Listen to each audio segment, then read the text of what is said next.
book that made me grateful for what I do as a profession. This week, we'll talk about Hari's 4 cause of anxiety and depression, that being disconnection from childhood trauma. Just to recap on the 8 causes of depression and anxiety, according to Hari, is connection from meaningful work, other people, meaningful values, childhood trauma, which we're doing today, status and respect, the natural world, hope and a secure future, and the role of genes and brain changes. Hari comes up with this fantastic quote when he says, "When a house is burning down, the problem is not the fire, it's the smoke."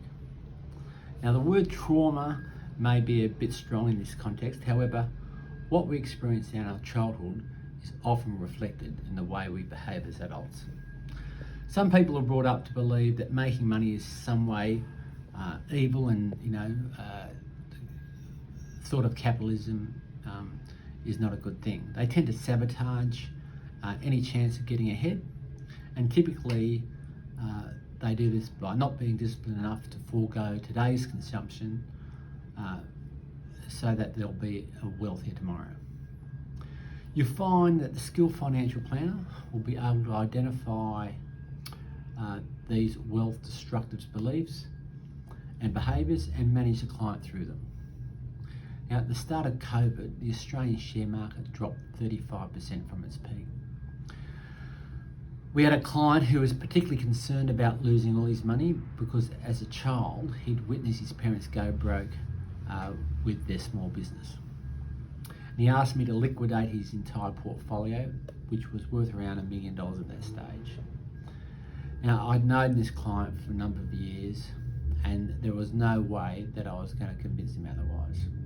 So we liquidated his portfolio. However, I did convince him that we should leave a small amount of his wealth in the stock market. Now, by the time we'd sold out his balanced portfolio, it was down to about $850,000. My challenge was to get him back in the market. And this is where tertiary education comes into play. Having recently completed a Masters of Financial Planning, I was familiar with all the biases that are covered in the unit Behaviour Finance. Big shout out to Tracy West, my lecturer there, she was fantastic.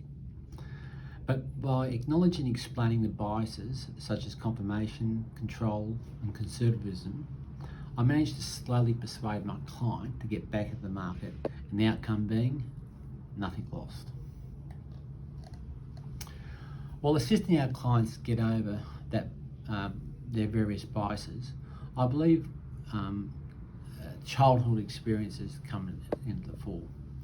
But by putting meaning to what we do as financial planners, we can address causes such as childhood experiences, or trauma if you want to call it, and in so giving meaningful values to being a financial planner through meaningful work,